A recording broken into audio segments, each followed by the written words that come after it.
For weeks, people following the death of 18-year-old Nolan Wells have been searching for one thing above all else: a timeline they can trust.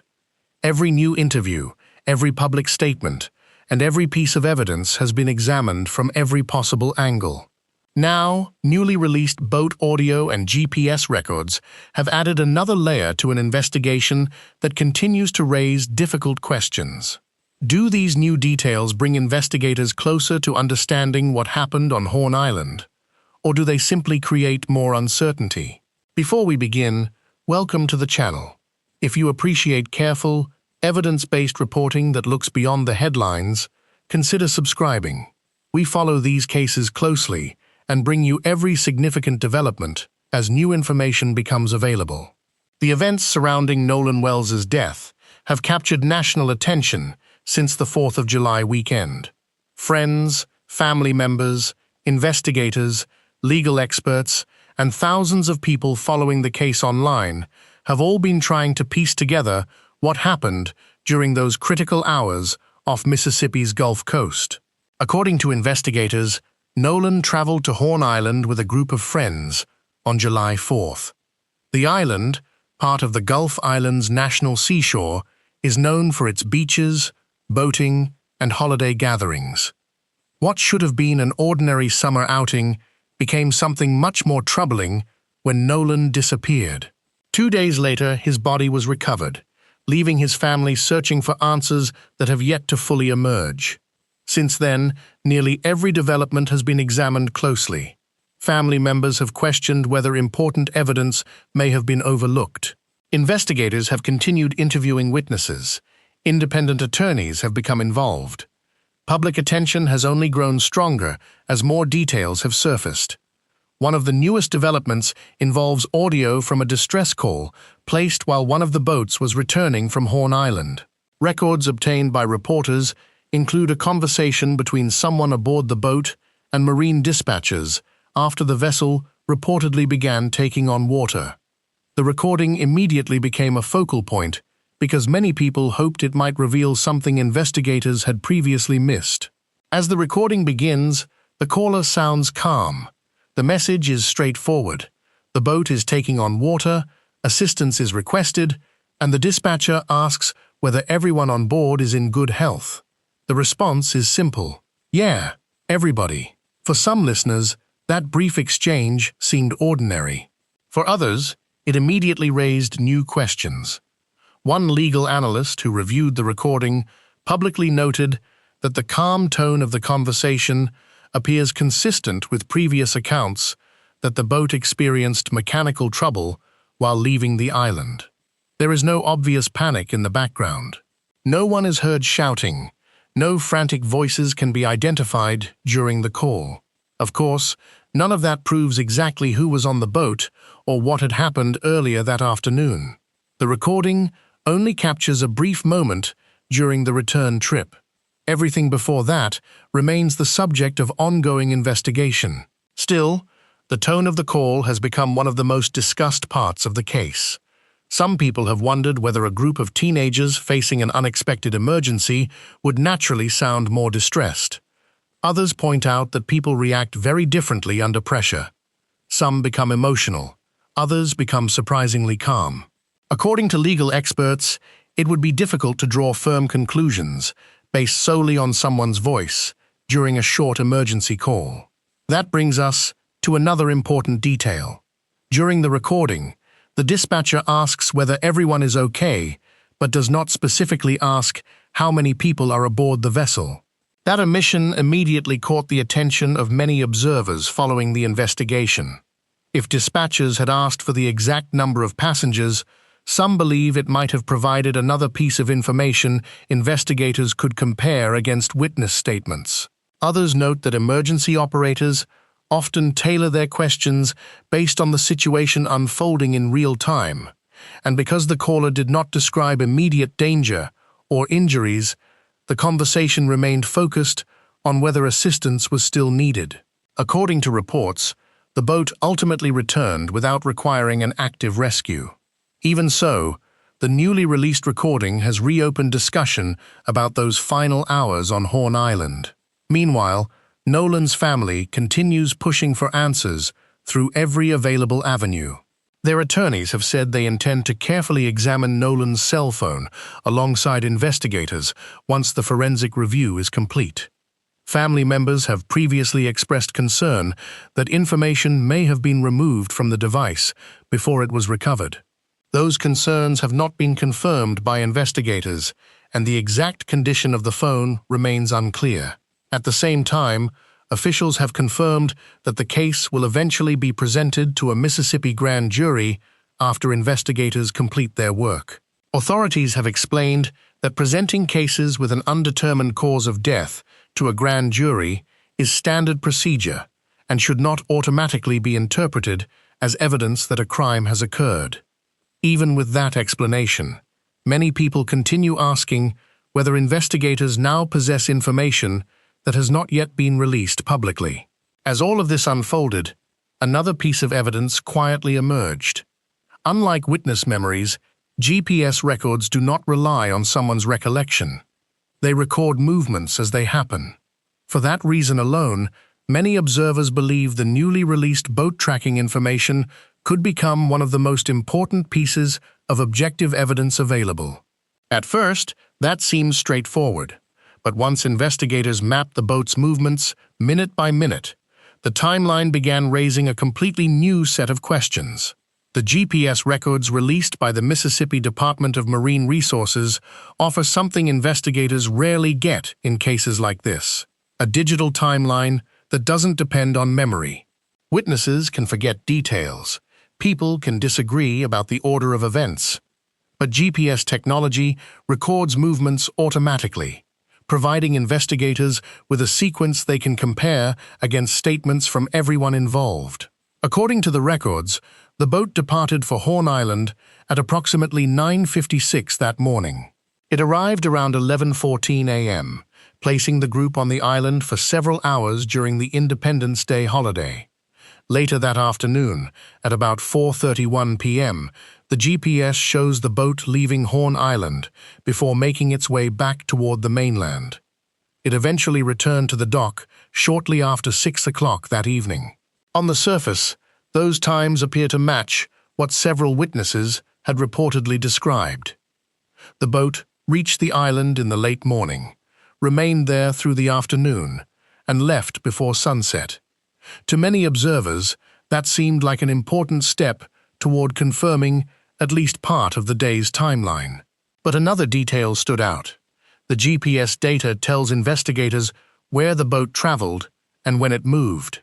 What it cannot tell them is what happened on board, what conversations took place, or whether everyone expected to return together. Those questions still depend on witness interviews, physical evidence, and forensic analysis. A defense attorney who reviewed the case publicly explained why he believes the GPS information is still extremely valuable. He noted that every investigation begins by establishing credibility. If witness statements match objective evidence like GPS tracking, investigators gain confidence that certain portions of the timeline are accurate. If those accounts conflict with digital records, it immediately raises new questions that deserve closer examination. That doesn't mean anyone has been dishonest. Human memory can be surprisingly unreliable, especially during stressful situations. People often remember the same event differently without intending to mislead anyone. Even so, investigators routinely compare electronic records against witness statements because those comparisons sometimes reveal important inconsistencies. The attorney also raised another question that many viewers had not considered. Modern GPS systems often record far more than simple departure and arrival times. Depending on the equipment installed, they may preserve an entire travel route, creating what investigators sometimes describe as digital breadcrumbs. Instead of simply showing where a boat started and ended, the system may document the exact path it followed across the water. If those records exist, they could answer several lingering questions. Did the boat travel directly back to shore? Did it slow down or stop unexpectedly? Did it take a different route than expected? Or did it remain on a consistent course from Horn Island all the way back to the dock.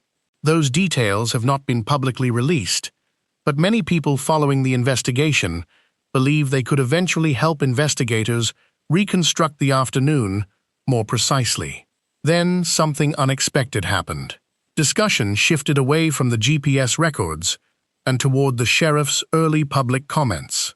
Shortly after Nolan's body was recovered, local authorities indicated they did not initially suspect foul play. That statement generated significant debate, especially online, where many people questioned whether investigators had reached that conclusion too quickly.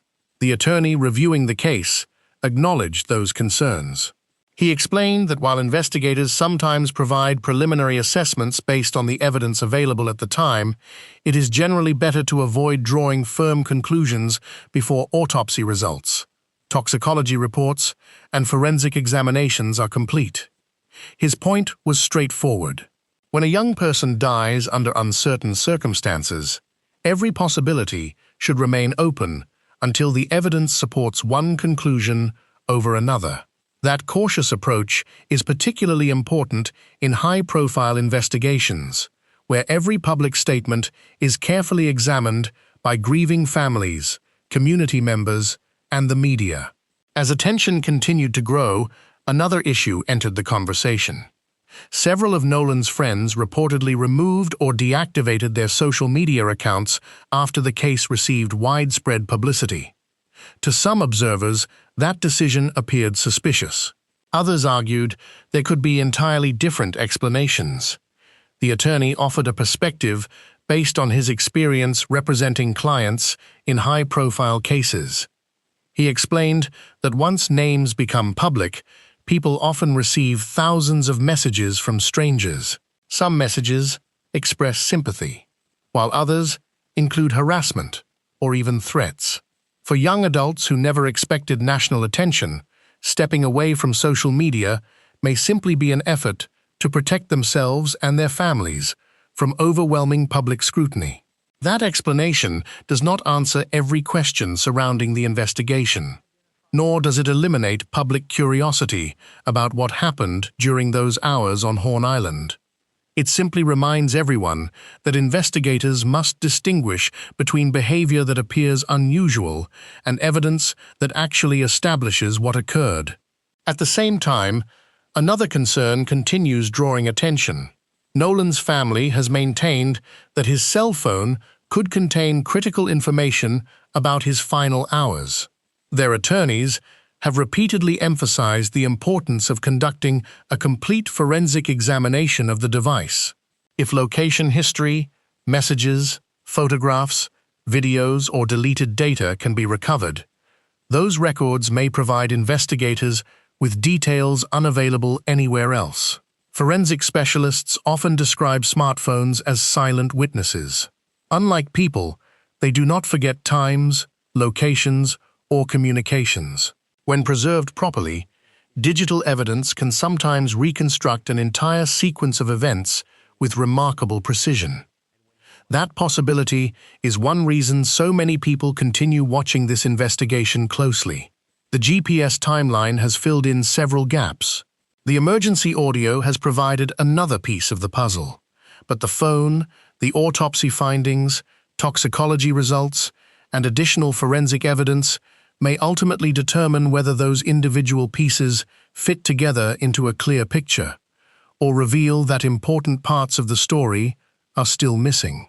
And with a grand jury expected to review the completed investigation once authorities finish gathering evidence, one question now hangs over every new development. Will the remaining forensic evidence support the timeline that's been presented so far, or will it point investigators in an entirely different direction? As investigators continue working through the evidence, one thing has become increasingly clear.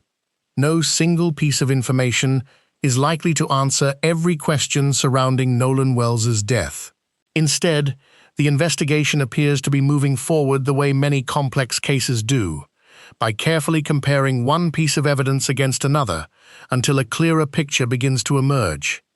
That brings us back to the legal process. One of the biggest developments confirmed by authorities is that the completed investigation will be presented to a Mississippi grand jury.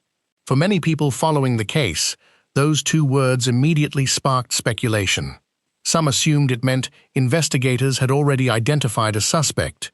Others believed criminal charges were just around the corner. According to legal experts, that's not necessarily how the process works. A grand jury serves as an independent body that reviews evidence gathered during an investigation. Prosecutors present witness testimony, forensic findings, documents, photographs, and other materials to determine whether there is probable cause to move forward with criminal charges. Unlike a trial, there is no judge deciding guilt or innocence, and there is no public debate over the evidence. The purpose is simply to determine whether enough evidence exists for a case to proceed. That distinction matters. Presenting the Nolan Wells investigation to a grand jury does not automatically mean someone will be charged. It also does not mean investigators believe a crime definitely occurred. Authorities have stated that, because the cause and manner of death remain under review, the grand jury process is part of ensuring that all available evidence receives an independent legal evaluation. Even so, many people continue wondering what evidence prosecutors will eventually place before that panel. By the time the investigation reaches that stage, investigators are expected to have much more information than what has been released publicly. Autopsy findings may provide important medical conclusions. Toxicology reports could answer questions about Nolan's physical condition before his death. Digital forensic experts may recover information from his cell phone that helps establish his final movements or communications. Witness interviews will likely continue to be compared against physical evidence. And if investigators uncover additional surveillance footage, photographs, or electronic records, those materials could further strengthen or challenge the timeline currently being discussed. One legal analyst following the case stressed that objective evidence often carries the greatest weight. GPS records, phone data, forensic testing, and documented timelines are all pieces that can either support or contradict witness accounts. Unlike memories, those records cannot be influenced by emotion or the passage of time. At the same time, investigators know that every unanswered question creates more public interest. Why did events unfold the way they did that afternoon? Did every witness remember the sequence of events accurately? Will the forensic evidence support the timeline already described, or reveal details that have not yet become public? Those answers remain unknown. Nolan's family has continued to seek transparency throughout the investigation. They have spoken openly about wanting every available piece of evidence examined, including the contents of Nolan's phone and the findings from both official and independent forensic reviews. Their attorneys have also emphasized that they intend to carefully evaluate those results, alongside investigators, once they become available. That determination has kept public attention focused on the case. Meanwhile, investigators continue interviewing witnesses, reviewing records, and collecting evidence before reaching any final conclusions. According to officials, the investigation remains active. For those watching from across the country, patience has become one of the hardest parts of the process. In today's world, people often expect immediate answers. But investigations involving forensic testing, digital evidence, and multiple witness interviews rarely move quickly. Every report must be verified. Every statement must be compared. Every conclusion must be supported by evidence before authorities are prepared to make it public. That careful process can feel frustrating for families waiting for answers. It can also be essential for ensuring that whatever conclusions are eventually reached are based on facts rather than assumptions. For now, the newly released emergency audio and the GPS tracking data provide valuable pieces of the overall timeline, but they are only part of a much larger investigation. They help establish where the boat traveled, when it returned, and what was said during a brief request for assistance. They do not, by themselves, explain everything that happened on Horn Island or answer every question surrounding Nolan's disappearance. Those answers may ultimately come from the combination of forensic science, digital evidence, witness testimony, and the legal review that still lies ahead. Until then, much of the discussion surrounding this case will continue to focus on evidence rather than speculation. As additional records become public and investigators complete their work, each new development will be measured against everything already known. Some questions may finally receive clear answers. Others may remain subjects of debate even after the investigation concludes. What remains certain is that Nolan Wells's family continues searching for the truth, and investigators continue working through every available lead. We'll continue following this case closely and bring you verified updates as they become available. What are your thoughts on the newly released audio and the GPS timeline? Do you think these records answer important questions, or do they leave you with even more? Share your thoughts respectfully in the comments below, and if you appreciate thorough, evidence-based reporting that focuses on facts rather than speculation, don't forget to subscribe. Thank you for watching, and we'll see you in the next update.